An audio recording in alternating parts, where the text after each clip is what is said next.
During this section of the putting, we're now going to start having a look at the importance of the line of putt, how to read the greens, and how that can help us hole a few, but also keep those 3 putts off the card as well.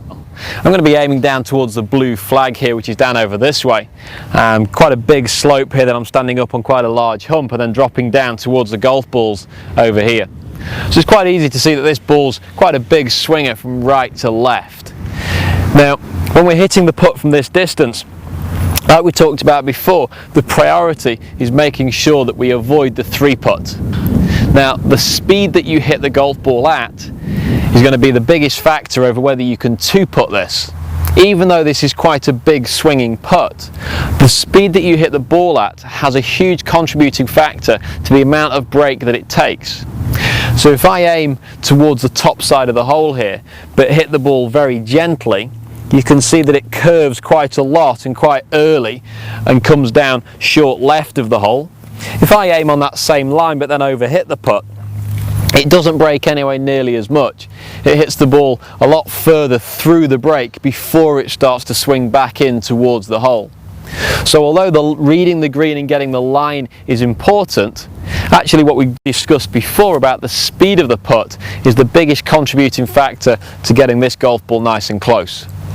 So how do we establish how we read a green? Well, what I would encourage you to do is read the green from the furthest distance away possible. So even when you're walking up onto the green with your golf bag or your trolley, start assessing the lie of the land, looking for the subtleties of the slope, the overlying land, where's the water going to drain off to. You know, if there's a pond or a drain over on one side, a lake, that's where the water will run off to. A lot of greens slope towards the front edge. That allows the golf ball to be a little bit more receptive when it lands into the green, so the green slopes in towards the player. Now actually here we've got a big hump over on this side, which is the main contributing factor to the slope that I'm aiming across.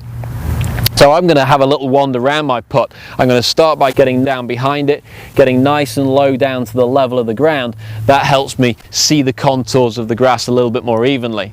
I'm then going to have a walk the length of the putt, getting right the way up to this end and having a look back towards the camera to again see the direction of the putt from this angle, and maybe even have a little wander back on this side.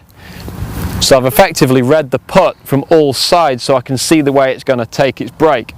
I'm also very conscious of looking at the slope directly in the second part of the putt, because actually in the second part of the putt the slope will have more of an effect.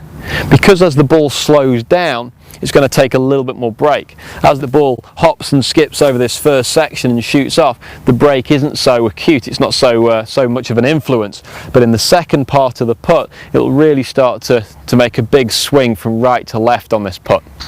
And then I go ahead and I mark in my mind a point at the top of the break that I actually want to hit the golf ball towards. This is quite important now because we see an awful lot of club and handicap golfers actually under-reading their putts, and most people under-read it by around about half. I think a lot of club golfers would look at this putt, then of course they'd see it's right to left, but then they would under-hit the putt quite drastically. That would result in the ball breaking away from the slope very early, missing low side. Now we actually call the low side the amateur side and the high side the pro side of the hole.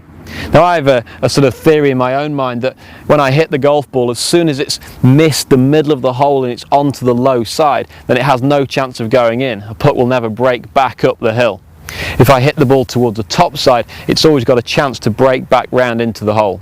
So if you can give your putts more of a chance to drop in, we want to aim towards the high side of the hole and get it to break in a little bit more.